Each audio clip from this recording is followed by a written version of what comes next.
Okay, so this will be the last video for the beginner series on crypto zombies, and this won't be very heavy on blockchain development. In fact, we won't be doing any blockchain development in this video. It's all going to be about Web3.js, and Web3.js is essentially a JavaScript library so that you can interact with the instantiated smart contract on the Ethereum blockchain. All right, so basically, let's go through some of the relevant text here. Web3.js is made by the Ethereum Foundation, so that's notable. It's a JavaScript library. Basically, the reason you want to learn Web3.js and you want to learn JavaScript for a lot of just to kind of augment your blockchain skills here is so that someone can have a user interface to interact with your blockchain decentralized application. So Web3.js is pretty much the most popular one. It's made to interact with the Ethereum blockchain and made by the Ethereum Foundation.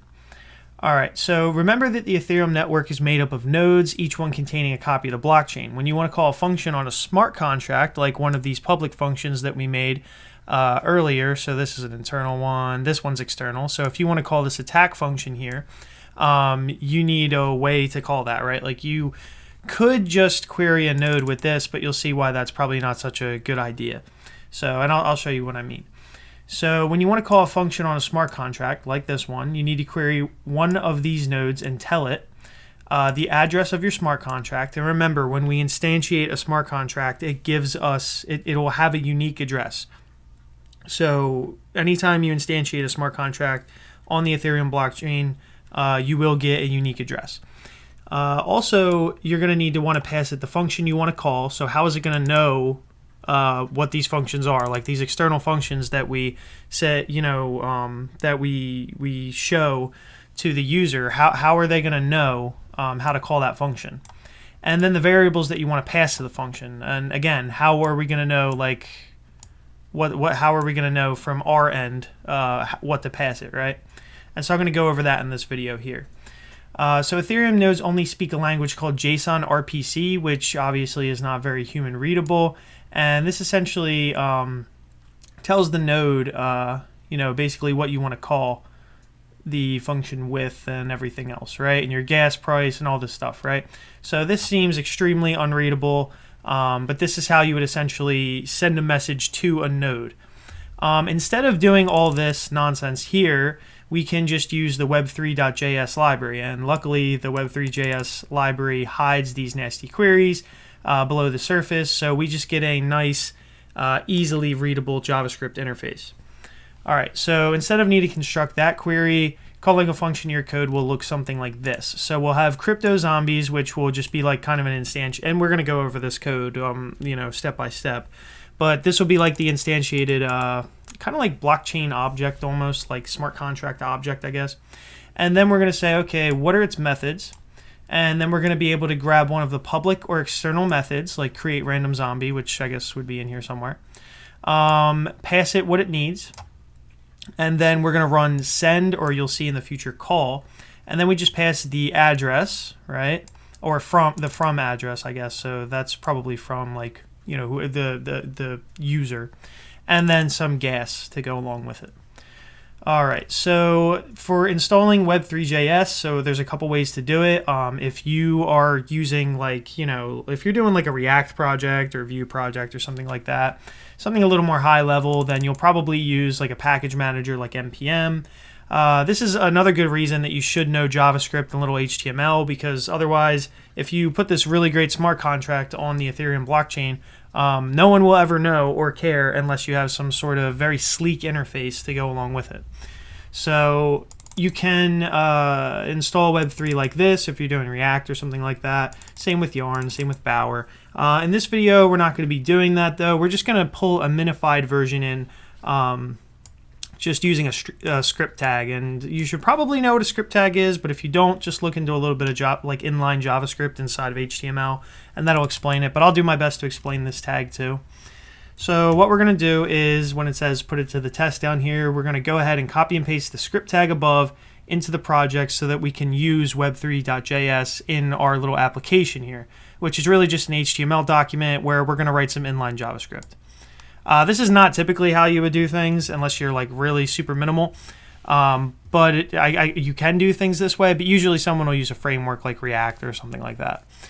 All right, so you'll just say language is JavaScript, type text JavaScript, and the source is web3.min.js, right? This is assuming we have it here locally with us, but I guess, you just have to assume it's here somewhere, I guess. And what this is going to do is it's going to give us access to the Web3 library, all right? Okay, so next chapter, Web3 Providers, all right? So now that we have the Web3.js in our project, let's get it initialized and talking to the blockchain. So the first thing we need is a Web3 provider. So I guess there's multiple providers out there in the form of, I guess, nodes, but let's read a little further here. So remember, Ethereum is made up of nodes that all share a copy of the same data. So every single node has the same data. Setting a Web3 provider in Web3 Js tells our code which node we should be talking to handle our reads and writes. It's kind of like setting a URL of a remote web server for your API calls in a traditional web app, right? Okay, so you could host your own Ethereum node, but instead they recommend that you use something called Infura. So like there are third-party ways to interact with the blockchain, and they're honestly, they're recommended. So Infura. So what is Infura? They got a link here if you want to click on it and check it out. It's a service that maintains a set of Ethereum nodes with a caching layer for fast reads, which you can access for free through their API. And using Infura as a provider, you can reliably send and receive messages to and from the Ethereum blockchain without needing to set up and maintain your own node. So this gives us a way to essentially, you don't really want to get like a Raspberry Pi, put it together, set up your own node, do all this stuff, make sure it's got perfect uptime and all that kind of stuff, right? You'd rather just rely on nodes that Infura kind of has, I guess, hand-selected and made sure work. Kind of goes a little bit against decentralization, but, there's trade-offs, right? So you can set up Web3 to use Infura as your Web3 provider, because we could use all different providers, and I guess you could even use your own node if you wanted to. But you can do that with this little snippet right here. So you can read over this if you want to. Really, it's just saying, hey, this is essentially the link or whatever to Infura. All right, so however, since our decentralized app is going to be used by many users, and these users are going to write to the blockchain and not just read from it, we'll need a way for these users to sign transactions with their private key. Now, that might not make a ton of sense to you, especially if you haven't used, if you haven't interacted with any decentralized applications before. And they're going to go over Metamask, and then I'll kind of show you what Metamask looks like after they go over it here. So no, Ethereum and blockchains in general use a public-private key. You can read over this. Basically, you have a public and private key, and you need your private key pair to digitally sign transactions. I recommend looking further into this stuff. Think of it like an extremely secure password for a digital signature, blah, blah, blah. It's a kind of a way for you to sign into a bunch. You'll see it's like instead of signing into websites anymore, you're going to have this public-private key pair, and don't ever give anyone your private key. It's typically going to be stored like human readable in a mnemonic. Like it's just going to be a bunch of words. Don't ever give that out. And then you'll punch it into something like MetaMask, and then you'll have a public address that goes along with it. So yeah, basically, but since no one knows your private key, no one can forge your transaction. It's kind of like logging into a website, but you use MetaMask, the kind of like a Chrome extension to log into a website. It's kind of hard to explain. I recommend going to Uniswap. Maybe I'll go into that in a second. All right, so cryptography is complicated, so blah, blah, blah. You should basically use MetaMask, right? MetaMask is kind of the standard right now for all applications. There's like other ones out there. I guess they go into another one here called Mist, but really everybody uses MetaMask.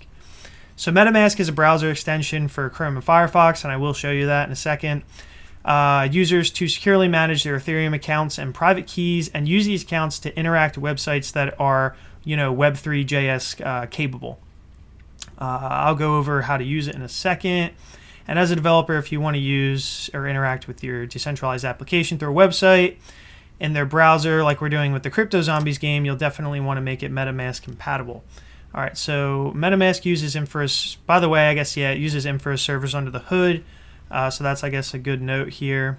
And I guess before we go ahead with anything, I'll show you what it looks like. So I just have this here. Just go to the Chrome extension store or the Firefox equivalent and just install this guy here. So you'll know it's this. Right now I have a password. You could also import a seed phrase, and that seed phrase would be essentially your private key, right?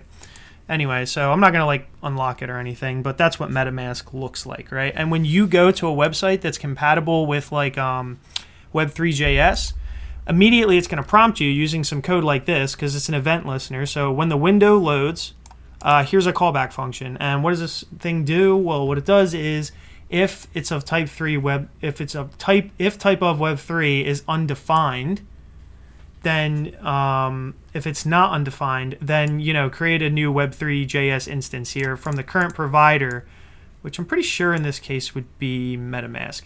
And because Web3 will be injected, like the object will be injected into the DOM when you have the MetaMask Chrome extension here. Otherwise, you're going to have to let them know, like, hey, you need to install something like MetaMask or something to use the application. Then you just start the app. So that's what this is here. Usually you'll see something up here like Connect Wallet. If you go to Uniswap or something like that, just click like Connect Wallet and you'll kind of see like how that works. All right, so I know that was a lot of talking, but it's kind of important. This is basically how everyone is interacting with the new Web 3.0, right? Okay, so let's put it to the test. We've created some empty script tags before the closing body. That's the script tags, so we can write inline JavaScript. And essentially what we're going to want to do is basically just add this right here as a prompt to the user to see if they have the Web3 object available. And so let's clean this up a little bit. We'll do, let's come down here. I don't know why that's not like going further. There we go. And let's see, one more in. Okay. And that's basically it. So just some inline JavaScript in the body, right? So you, by the way, you can, pull in scripts like this, or you can just actually write some JavaScript, which is this right here. If you're not familiar with JavaScript, I definitely recommend you get familiar with JavaScript. If you're able to follow all the Solidity stuff, JavaScript is, just as easy to understand, if not easier to understand. All right, so chapter 3, talking to contracts. Oh, it's raining. Now that we've initialized Web3.js with Metamask Web3 Provider, let's set it up to talk to our smart contract. So Web3.js will need two things to talk to your contract. It's address, which, we've talked about this ad nauseum, but the address, is instantiated with the contract when you instantiate your smart contract on the blockchain. And then a new concept here called an ABI. All right, and the ABI, I'm going to try and explain the best I can, but that's kind of the important part here. All right, so this is what we're going to be interacting with, and you'll see it's super simple concept. All right, so contract address. After you finish and deploy your contract address, compile it, blah blah blah, you will get an address like this. Like for instance, like the CryptoKitties address we did in an earlier lesson.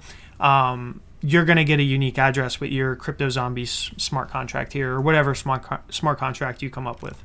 A contract ABI is a lot more kind of interesting. So the ABI stands for, ABI stands for Application Binary Interface. Basically, just kind of pay attention to this word interface, right? Basically, it's a representation of your contract's methods in JSON format that tells Web3.js how to format function calls in a way your contract will understand.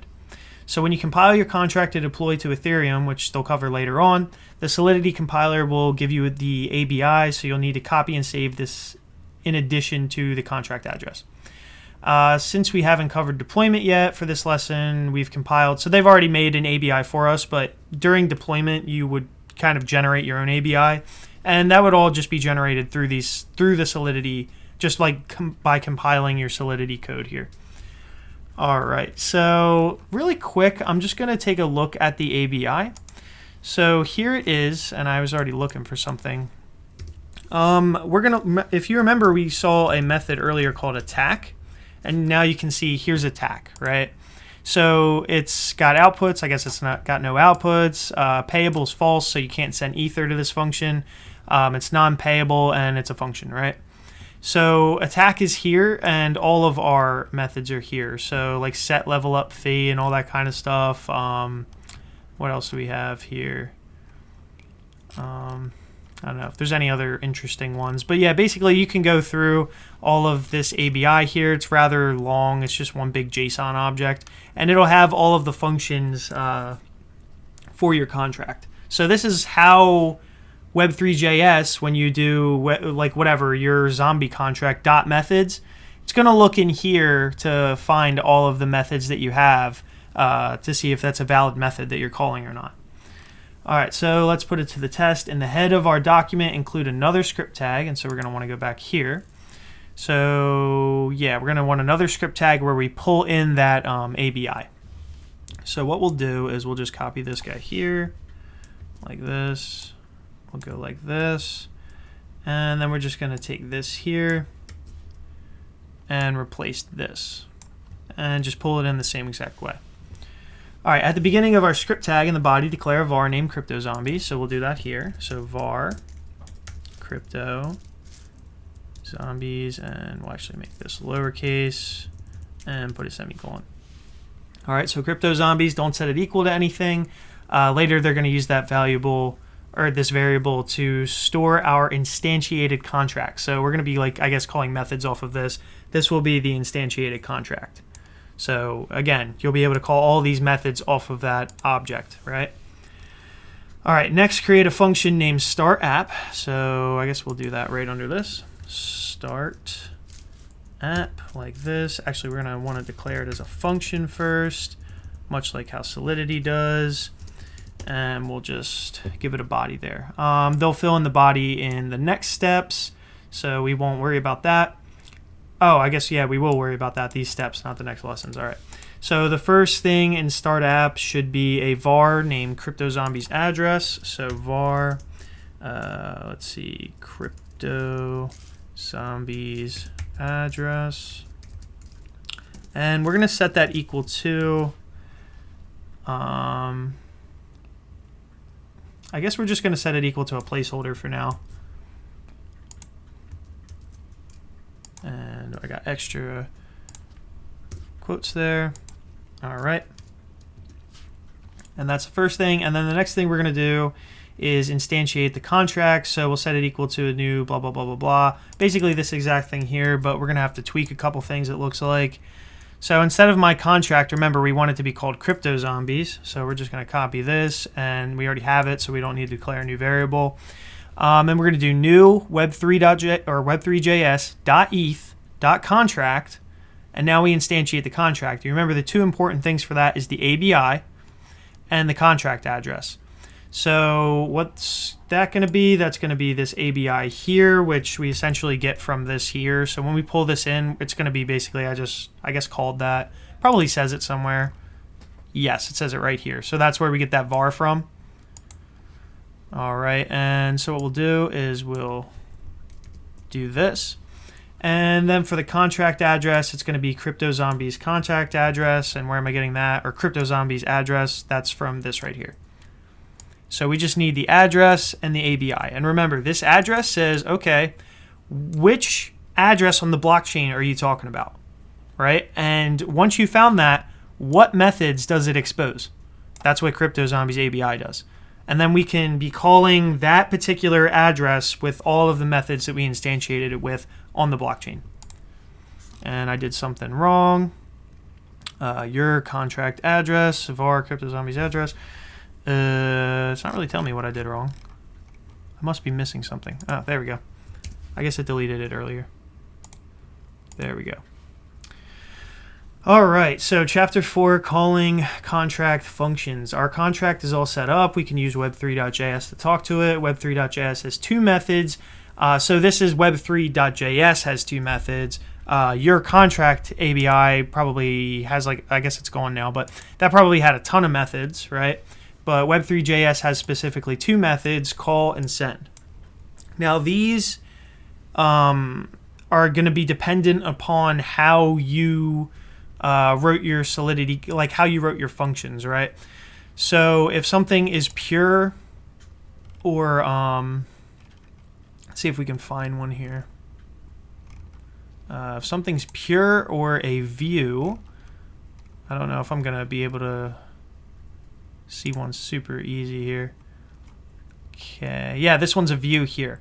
So this one you would call, but a different one, like a different external functions, except for you wouldn't even be able to call this one because it's private. But anyway, if you had a public view, then you would use call, right? And if you had a public function or an external function, and it wasn't view or pure, then you would use send, and we'll talk about why. So call is used for view and pure functions. It only runs on the local node, so it'll run on that node, which is some, computing machine, right? And won't create a transaction on the blockchain. And then they give you a review here. View and pure functions are read-only and don't change state on the blockchain. They also don't cost any gas, and the user won't be prompted to sign a transaction with Metamask. All right, so using Web3 Js, you would call a function named myMethod with the parameters 1, 2, 3 as follows. So just basically like this. So what you would do is you'd say, remember, like in our case, crypto zombies would be our contract, like this one here. We would go and get its methods. We would find a method, pass it what it needs, and then after that we have to choose call or send. So if it was view or pure, we'll use call, and in the other case, send here. So send will actually create a transaction and change data on the blockchain. You'll need to use send for any functions that aren't view or pure. Sending transactions will require the user to pay gas and will pop up a MetaMask. So remember, this like pop-up will just kind of show up here. And actually, I kind of want to make this big again. There we go. So you would have got that MetaMask pop-up. And then, let's see. Where do we go here? When we use Metamask as our Web3 provider, this all happens automatically when we call send. So send will automatically make Metamask like kind of pop up and say, hey, you need to sign this. And we don't need to do anything special in our code. Yeah. So using Web3 Js, you would basically do exactly the same thing, but just with send. That's really the only difference. All right, so getting zombie data. Let's look at a real example of using the call to access data on our contract. Recall that we made our array of zombies public. Now, this might be a little bit, if you don't know object-oriented programming, this might be a little bit confusing, but I'm going to try and walk you through this like the best I can.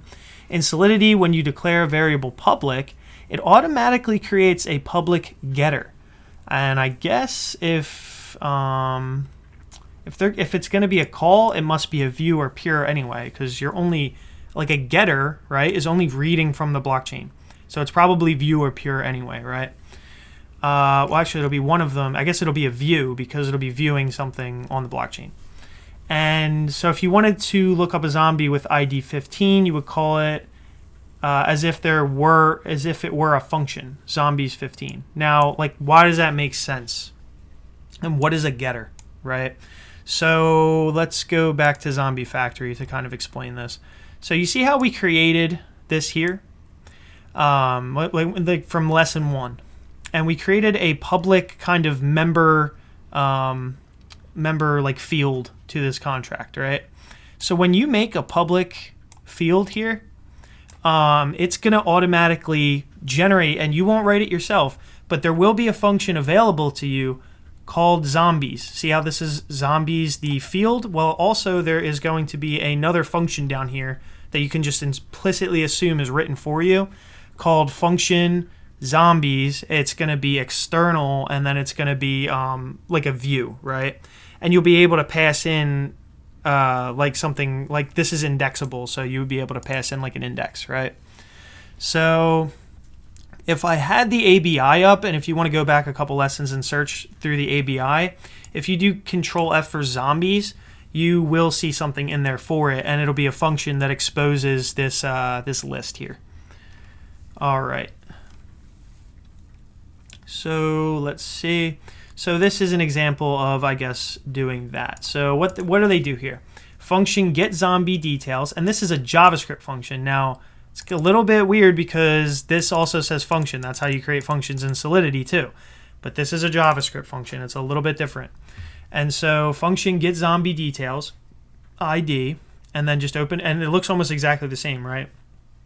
And then do return crypto zombies dot methods dot zombies, which I told you would be a function that you never wrote, but it's there. And then pass it an ID, which it'll take because this is a list, right? So it's going to take something like an ID. It's going to need an index, right? And then you do .call, because remember, this thing creates it as a view. So it's not going to be .send because, you know, it's a view.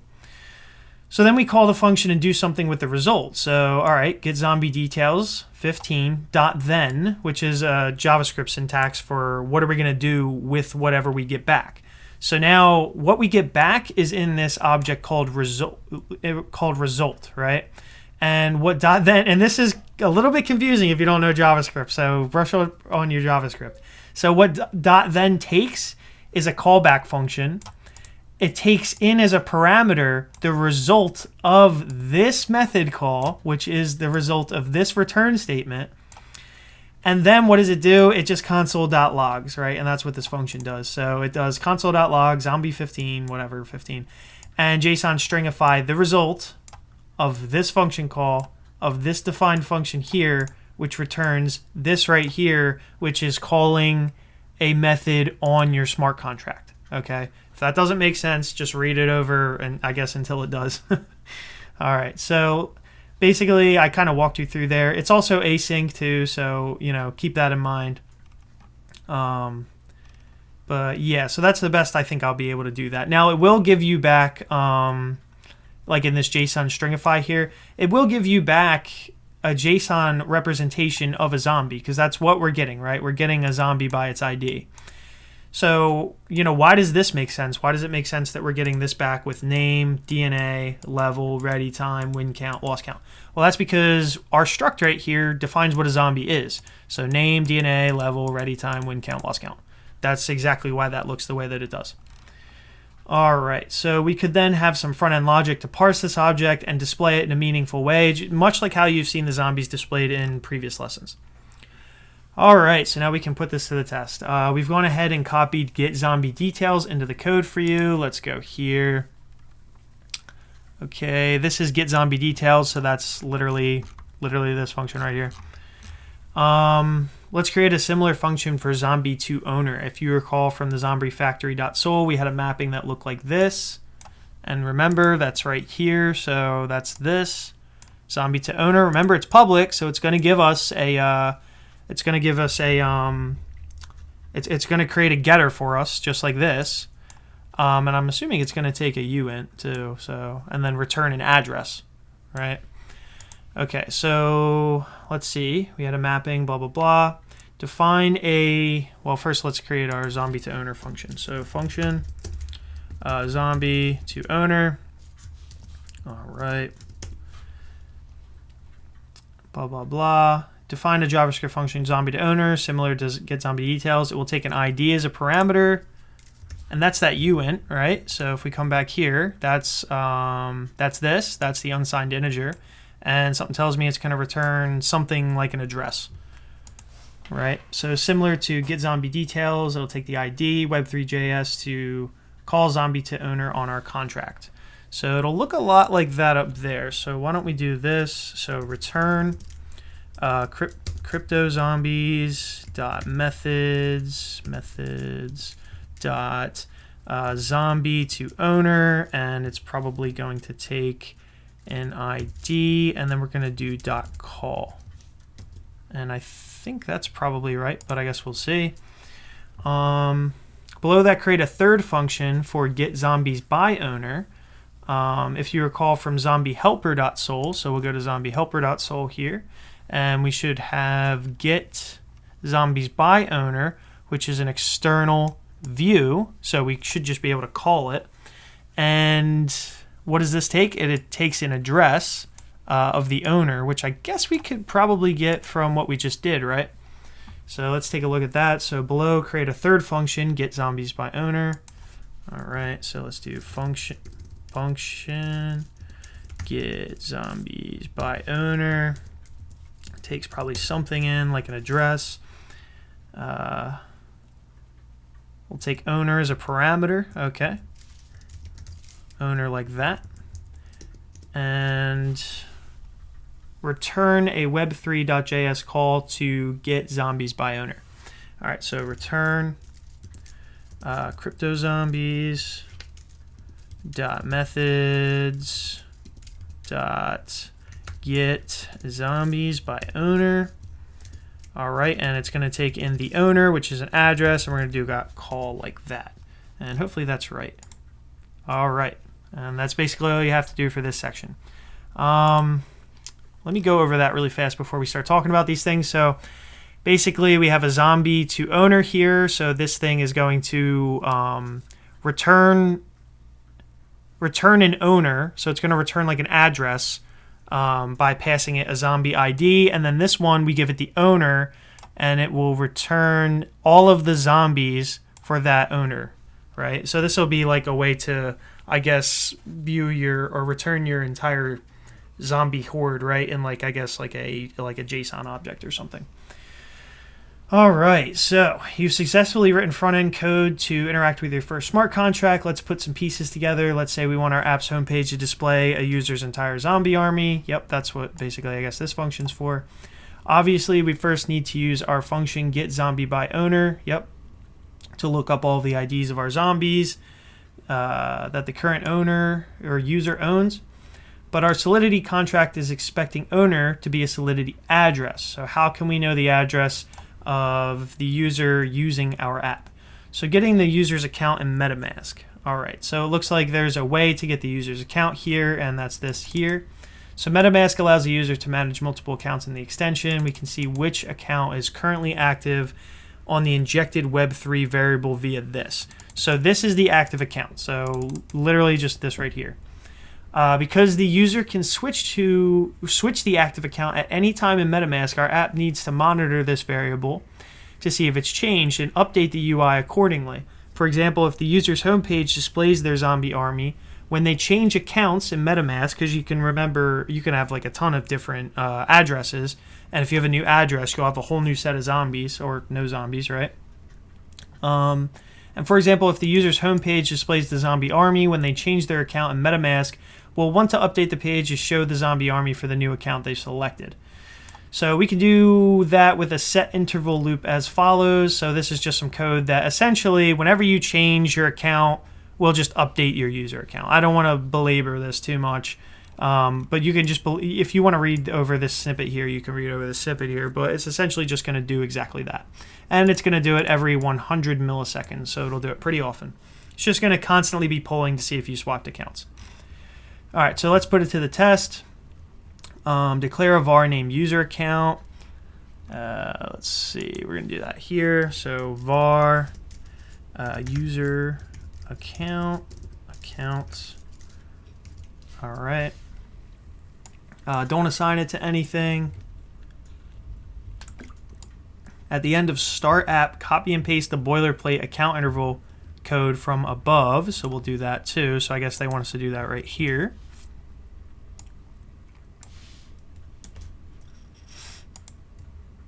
All right, and we'll just kind of, let's see if we can get this tabbed in a little bit better. Maybe like that. Yeah, that looks good. Okay, so now we have our interval function here. So in start app, so when the app starts, we'll start this guy up here. Replace the line update interface with getZombiesByOwner. So where's update interface? So we're going to do that here. So getZombiesByOwner is the function we're going to call. And pass the result to a function named displayZombies. All right, and then we're going to do .then and pass that result to display zombies, like this, I guess. All right, and we don't have a function called displayZombies yet, but I guess we'll implement it in the next chapter. So that looks okay to me, but we did something wrong. Something must be wrong with my promise here, or my .then.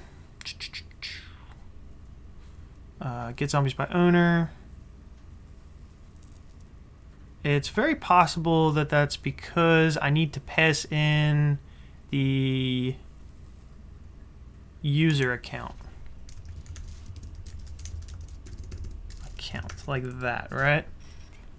I think that's probably it, because it says replace the line update interface with a call to getZombiesByOwner and pass it. Okay, yeah, that's probably it. All right. Because remember, that function needed the address. All right, so displaying our zombie army. This tutorial wouldn't be complete if we didn't show you how to actually display the data you get back from the contract. However, realistically, you'll want to use a front-end framework like React or Vue.js in your app since they make your life a lot easier. That's a lot of, learning. So, you could augment your blockchain skills. Just as a side note, I definitely recommend if you really want to be like a blockchain developer or something like that. Not that I am yet, but I definitely recommend you learn React or Vue.js or some kind of framework, right?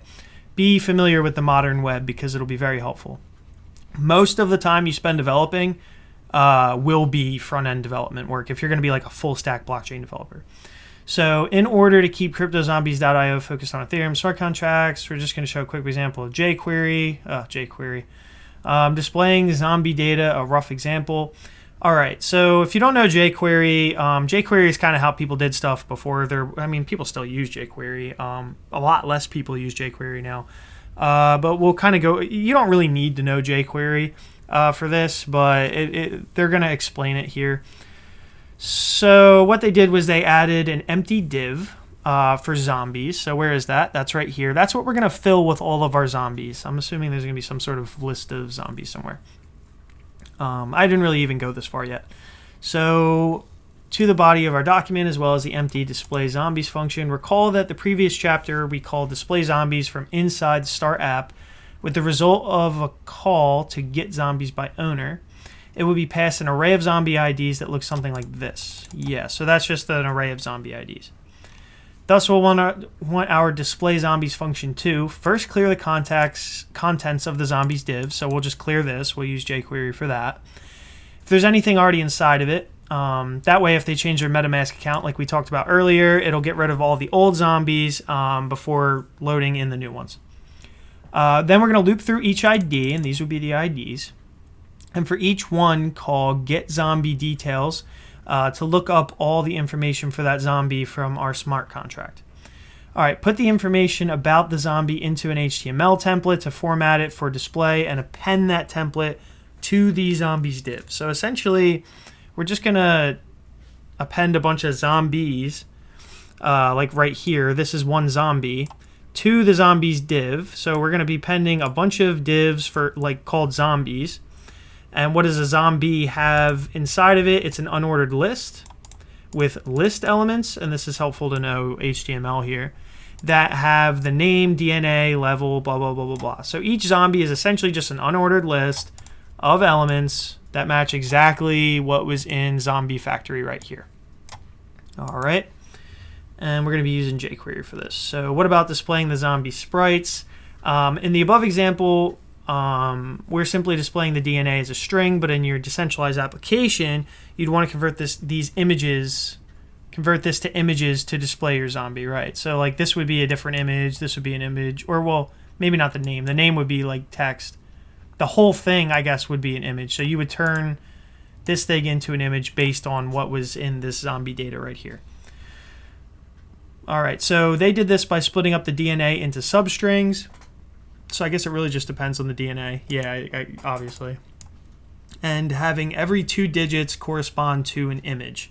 Something like this here. So head will equal to parseInt, the DNA substring, which is basically just 0 to 2. So it'll get you 2 integers. Then you'll modulo 7 plus 1 because it'll give you 6. And then you'll get whatever number you pass in. All right, so we have 7 head images right here. So they just choose a different head image depending on what comes up here. All right, so each component is positioned with CSS using absolute positioning. So this is just more, front-end development. If you want to see our exact implementation, you can click here to see their implementation. However, and I guess they did it in Vue. However, because there's a lot of code in that file, it's outside the scope of the tutorial. For this lesson, we'll stick with extremely simple jQuery implementation above and leave for you to dive into their stuff if you want to check it out. All right, so created an empty display zombies function for you. So where is that? This is display zombies right here. All right, and the first thing we'll want to do is empty the zombies div in jQuery. We can just do this here. So this will just get rid of whatever zombies are already still in this thing. Next, we'll want to loop through all the IDs using a for loop. So we're going to do this here. And we'll do it under there. And then we'll just close this like that. OK. And inside the for loop, copy and paste the code block above that called getZombieDetailsID for each ID, blah, blah, blah, blah, blah. Right. So basically, you're just going to want to take this like that. All right, and for each ID, and I'll take a look at this too a little bit closer. So we're gonna want to, scroll up a little bit, and we'll just tab this in a couple times, like that. Okay, so we have getZombieDetailsID. Now remember, zombie details, getZombieDetails is this right here. It returns all of the zombies, right, that belong to you, and or no, it returns because, okay, there's a for loop here. So we're for looping through all of the IDs, right? This master function here takes in a bunch of IDs, like an array of IDs like this here, right? Then we empty the div to make sure there's no zombies. Then we say for ID in IDs that were passed. We then get zombie details ID dot then and pass a callback function with the zombie, which is the result of get zombie details, which get zombie details is this right here, where we pass it again. Remember that ID, which is just, one of the things in this list, for instance. This returns us a zombie with all of this junk right here. And then on the zombies div, we append a div of type zombie. And inside of that div of type zombie is an unordered list with all of these list elements here, like that. So that's what's happening. It'll have a name, DNA. You'll kind of, then you would probably do more code to kind of like derive what your zombie looks like from the DNA. And this would all just be simple metadata about your zombie right here and like its name and stuff. So I hope that makes sense. All right. I think that should be it. Yeah. I'm lucky I got that right on the first try. So awesome. Now our UI will detect a user's Metamask account and automatically display their zombie army on the home page.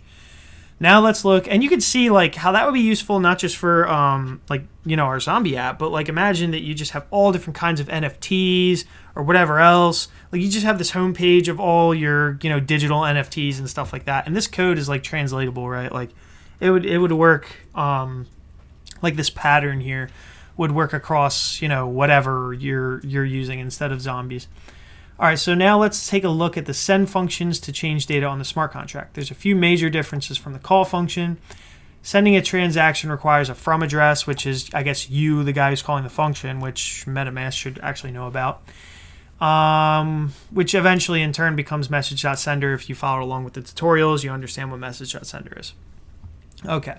So we'll want this to be the user of our decentralized app, so Metamask will pop up a prompt to get them to sign the transaction. Sending a transaction also costs gas, so that's something to keep in mind too. There will be a significant delay from when the user sends a transaction and when the transaction actually takes effect on the blockchain. This is because we have to wait for the transaction to be included in the block, and the block time for Ethereum is on average about 15 seconds. And also fees are pretty high on Ethereum as of the time of making this video, and they're actually kind of a nightmare. So that's something to keep in mind too. If there are a lot of pending transactions on Ethereum, or if the user sends too low of a gas price, because remember, these nodes, if they see like a really high gas price, they would rather do the mining for that guy because they paid them a lot of extra money, and so that's going to be a preferred transaction. So our transaction may have to wait for several blocks to get included, and this could take actually several minutes. So that's something to keep in mind if there's congestion on the blockchain. Thus, we'll need logic in our app to handle the asynchronous nature of this code.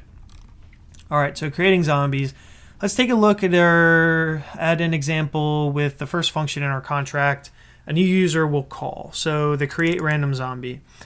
As a review, here's the Solidity code in our contract. So basically, it's a function. It's called create random zombie. Takes a name. It's a public function. Requires that message.sender owner zombie count message.sender equals 0. Oh yeah. So if you already have a zombie, you can't call this, right? So you're only going to get to call this once. So the guy message.sender, which is you, that's your address. We're going to see how many zombies you have, and if it's greater than 0, then we're kicking you out. Then we have randDNA. We're going to generate a random DNA. RK is kind of pseudo-random, but whatever. Then we're going to do modulo because it has to be fit in a certain box, right? And then we're going to create a zombie with the name you passed with some random DNA. So I guess, it doesn't matter. You'll get some just random zombie back. All right, so here's an example how we could call this function in Web3.js using Metamask. All right, so here, this looks a lot like Solidity because Solidity starts with function, but this is JavaScript with some jQuery magic. So function, create random zombie, pass it a name, which will in turn be this name later on. This is going to take a while, so update the UI to let the user know the transaction has been sent. So we're going to have, it looks like a new div here called transaction status. TX stands for transaction, just something to keep in mind. That's usually just denotes transaction. And we're going to say .text, creating new zombie on the blockchain. This may take a while, or it may not. So send the transaction to our contract and return crypto zombies .methods, create random zombie, and pass it name. This is the important part because this is what we're returning. That's this function right here. And it knows about it, or remember, because of the ABI. And then you pass it the name, then we pass this function here. All right, and then we do .send. It's from the user account. The user account's gotten through Metamask. On receipt, it's going to take another callback function because I guess send gives you a receipt back. So on receipt function, and we pass it a receipt, and then we update the transaction status, because remember we set that here, which is just a div, I guess, is right here. And what we update that with is some text to say successfully created name, right? So whatever name you passed up here. Okay, so the transaction was accepted in the blockchain. Let's redraw the UI. Get zombies by owner, user account, then display zombies. I don't think we wrote the display zombies function yet. Or no, did we? Yeah, we did. That was the last thing we did. That was literally the last lesson. So that essentially what it does is it gets the zombies by owner. So give me that array from last time. The owner is the user account. Then send the array. You can't really see it here, but it essentially implicitly sends display zombies, that array, which actually comes out as IDs and runs this whole function here. It's a little bit confusing, but that's what it does. Now, when there's an error, we pass another callback function that takes in the actual error. And here's another way we can just update the transaction status, the text on the transaction status with whatever the error was, so you can see what it was. It's not a very elegant way of handling it, but it's a way of handling it. So our function sends a transaction to our Web3 provider and change some event listeners. Receipt will fire when the transaction is included. Remember, receipt is this right here. And we do something when is included onto a block of Ethereum, which means our zombie's been created and saved on the contract. That means essentially, your transaction went through. Error will fire if you have like a gas problem or if you have like any other random problem, right? So this will inform the user that you might want to try again, which may suck because sometimes you try to make a transaction on Ethereum, it costs you $100, and then it doesn't go through after you waited 20 minutes. You're like, there just wasn't enough liquidity for something or something. So yeah, just these can suck. Speaking from personal experience. So you can optionally specify gas and gas price. You also see like on Uniswap like slippage and stuff like that because they'll send gas for you. If you don't specify this, Metamask will let the user choose these values. So either you will specify or the user will specify. All right, so let's put it to the test here. Hopefully there isn't too much to do here. We've added a div with ID transaction status. We saw that earlier. That's this guy here. Okay, this way we can use this div to update the user with messages with the status of our transactions. Below, display zombies. Copy and paste the code from create random zombie above. So we got all this free code, but I did explain it, which means I'm allowed to copy and paste it. Should tell me where to do that. start here. Okay. Okay, if you say so. Now we'll take this and we're just going to tab it in a couple times, make it look a little prettier. All right, let's implement another function called feedOnKitty. If you remember, one of these functions has it, or one of these contracts has it. Essentially, we can feed on a CryptoKitty to get like a special zombie. So the logic for calling feedOnKitty will be almost identical. We'll send a transaction that calls the function, and a successful transaction results in a new zombie being created for us. So we'll want to redraw the UI if it's successful. Make a copy of create random zombie right below it. All right, so let's take this.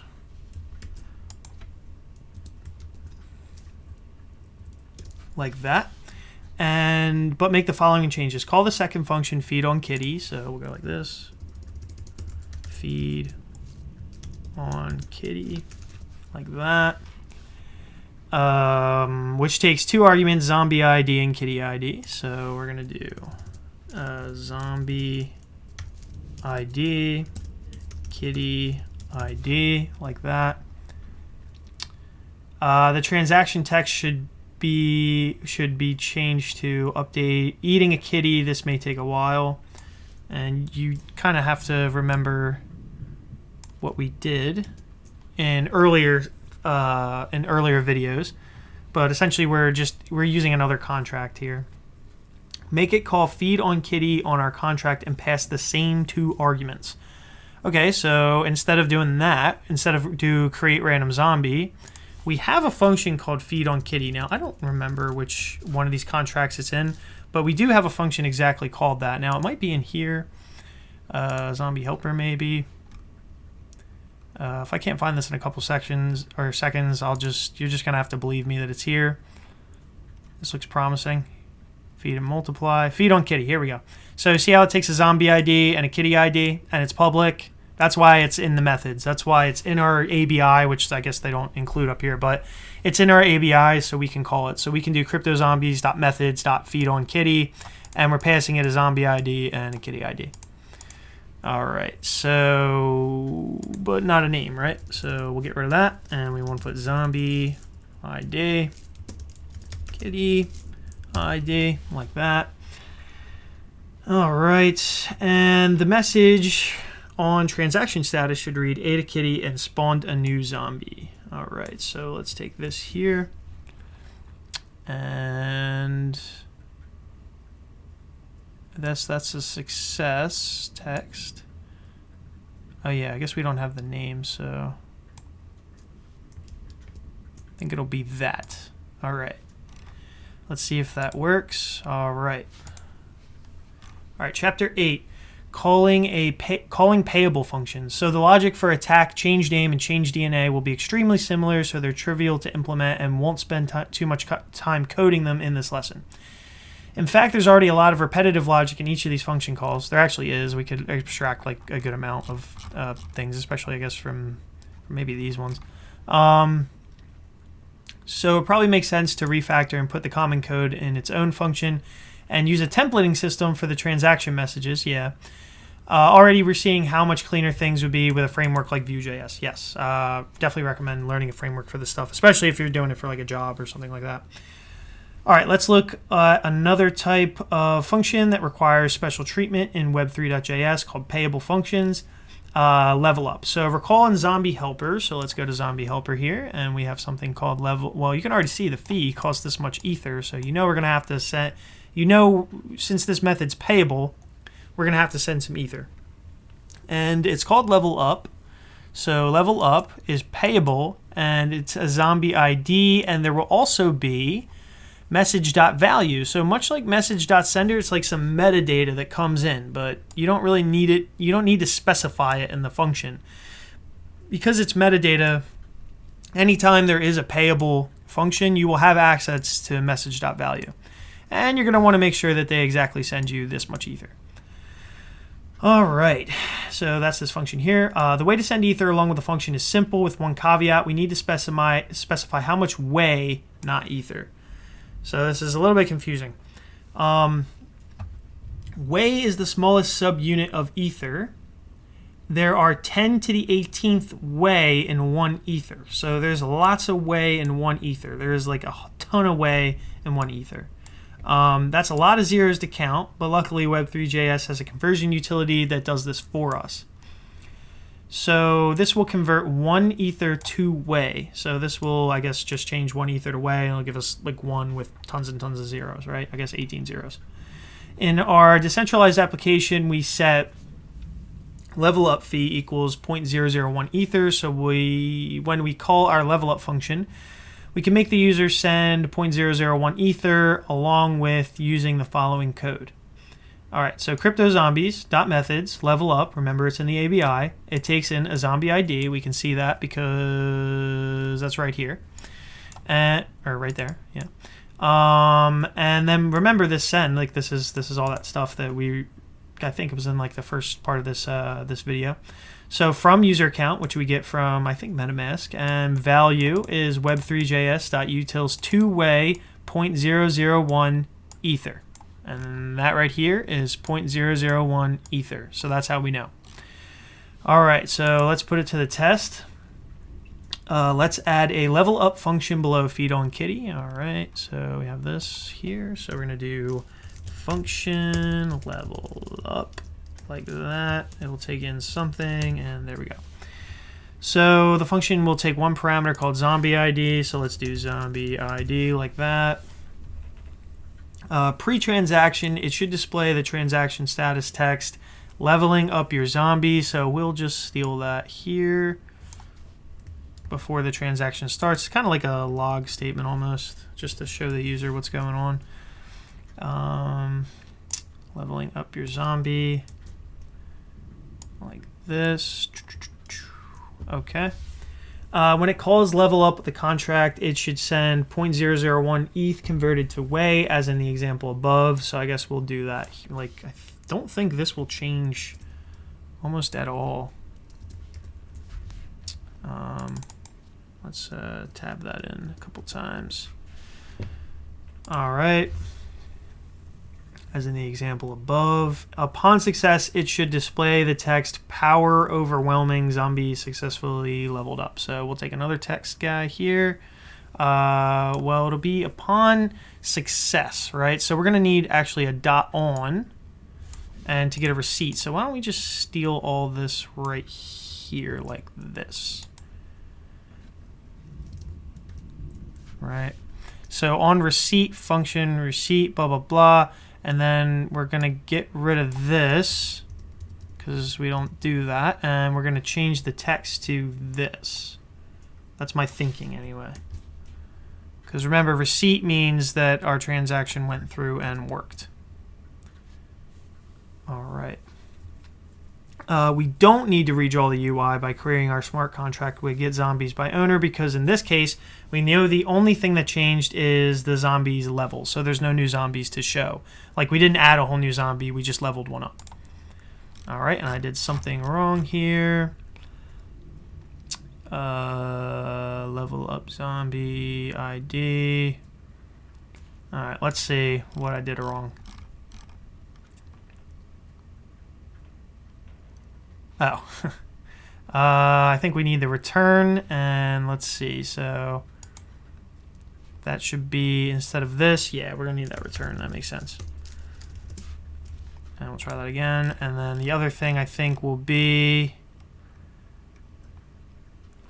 did they tell us to put in, I guess it makes sense to have this here, but they didn't tell me to do it.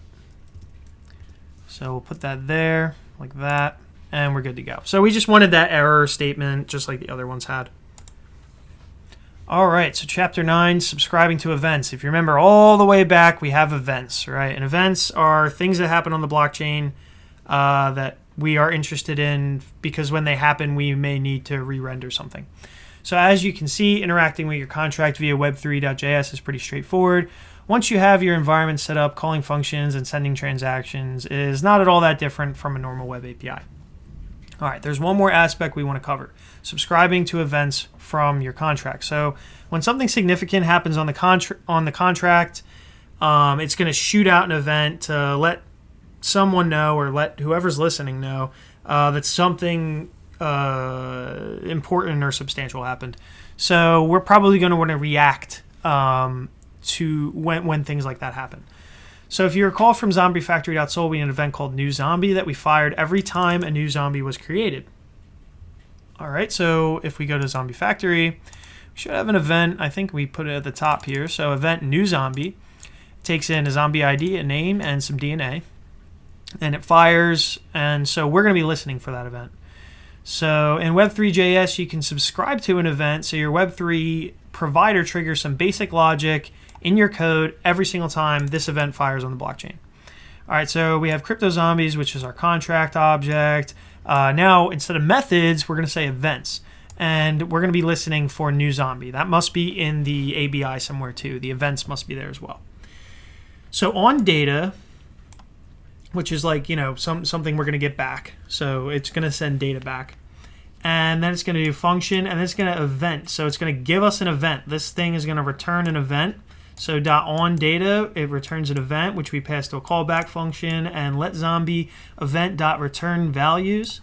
So zombie will be the event .return values, which literally would just be this new zombie. So we'll probably get the ID, the name, and DNA, I'm assuming. Or maybe we'll just get a whole zombie like this. Let's see.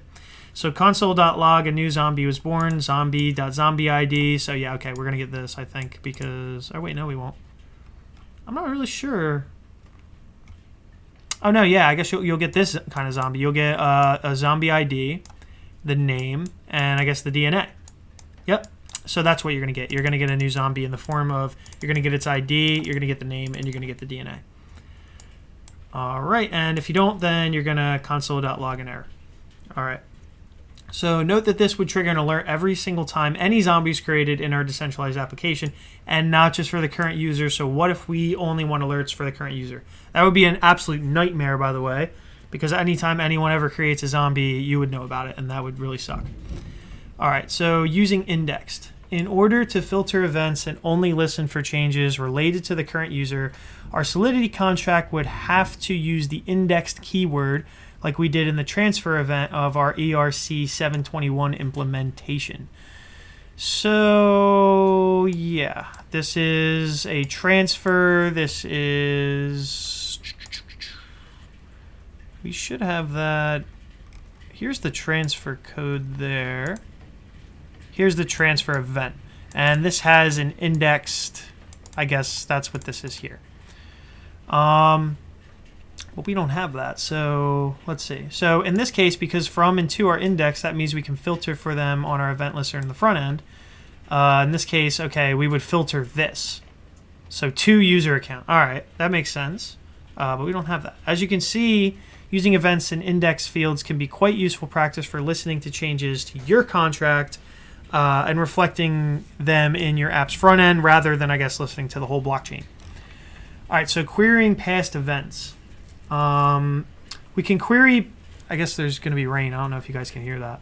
So we can query past events using get past events and use the filters from block and to block to give Solidity a time range for the event logs.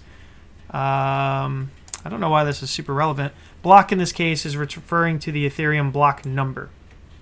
All right, so crypto zombies, here's another thing we can do. We can get past events. Let's get the last. All right, so a new zombie from block 0. So okay, this will just be from the first block ever mined in Ethereum to the most latest block mined in Ethereum. Get me all the events that fired, right? That probably would be a lot. So because you can use this method to query event logs since the beginning of time, this presents an interesting use case, using events as a cheaper form of storage. Yeah, I guess so. If you recall, saving data to the blockchain is one of the most expensive operations in Solidity, but using events is much cheaper in terms of gas. That's kind of interesting. So the trade-off here is that events are not only readable from inside the smart contract. I don't know if that rain's getting any louder. Itself, but it's an important use case to keep in mind if you have some data you want to be historically recorded on the blockchain. All right, interesting. And I guess they're saying historical records of zombie battles. Yeah, this is actually interesting. All right, so put it to the test. Let's add some code to listen for a transfer event. and update our app's UI if the current user receives a new zombie. So this should be relatively easy, I guess. So we'll add this code at the end of the start app function to make sure the Crypto Zombies contract has been initialized before adding an event listener. So at the end of start app, copy and paste the code block above listening to blah, blah, blah transfer. That should be this one, I think. So we're going to take this and we're going to put it under at the bottom of start app like that. And we're just going to tab it in like this. Okay. And for the line to update the UI, use this.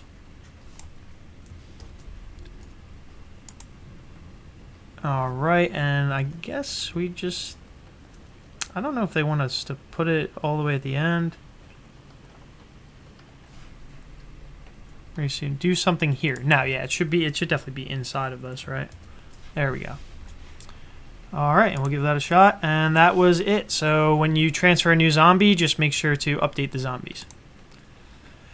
All right, so wrapping up, congratulations. You've successfully written your first Web3.js front end that interacts with your smart contract. As a reward, you'll get your very own Phantom of Web3 zombie. Okay, so I guess that's this guy here with the Metamask hat. For Web 3.0, yeah. Complete with a fox mask, check him out to the right, yeah. So next steps, this is a lot of next steps. This lesson was intentionally basic. We want to show you the core logic. If you guys want to read over the next steps for all these things, I guess there maybe will be more things in the future to come, but who knows. It's a pretty good tutorial so far, but so there's more things you could implement here. So, read through all this stuff, like an admin page for administrating the blockchain, like as like the owner of the guy who instantiated it. That's kind of important. Some methods to attack different users' zombies instead of just eating crypto kitties. And the user's homepage, blah, blah, blah, blah, blah. So, read over this. So that's pretty much it. Basically, I guess you have all the skills you need to code a smart contract and a front end that allows users to interact with it. And that's basically true, but also there's going to be a lot of tools that you're going to want to learn too that I'll be going over in other videos. Like truffle and all that other kind of stuff. In the next lesson, they're going to be covering the final missing piece of the puzzle, deploying smart contracts to Ethereum. All right, so we'll do next here. And as always, I'll just tweet this out here. And this, I guess, will just be finally done with it. All right, so I guess we'll just tweet that out. Okay, and that's pretty much it for this lesson, guys. So this will probably be the end of the beginning of Crypto Zombies. There is a lot more Crypto Zombies content, though, so I do plan on, doing more of it in the future. As always, you can click on these links. These are all in the description of the YouTube video, so this is like my website and all. You can follow me over on Odyssey, so everything that gets posted on my YouTube gets posted over here. I would rather you follow me over here on Odyssey than YouTube. Here is my website if you want to check out some of the tech stuff I'm doing. You can follow me over on Twitter, where I'll just, I barely post anything, but, you can follow me and support me over there. Sometimes, rarely, I do stream, so you can follow me over on Twitch, and I also simultaneously stream to YouTube usually. You can also support me on Patreon if you don't want to support me with cryptocurrency or anything. And also we have a Discord community and a Matrix community. Here there's a link to Matrix community if you'd rather use Matrix. But yeah, we have a Discord community here, so you can come talk about, various different tech subjects and all that kind of stuff. So that's pretty much it for this video, guys. If you stuck with me the whole way through, that's awesome. You probably learned a lot about Solidity. I learned this was me learning along the way, so I had a good time learning it. Definitely expect more crypto content in the future, or blockchain content in the future, Solidity content, maybe stuff for Cardano like Plutus and stuff like that. But yeah, that pretty much wraps this beginner series up. Make sure to like and subscribe, and I will see you guys in the next one.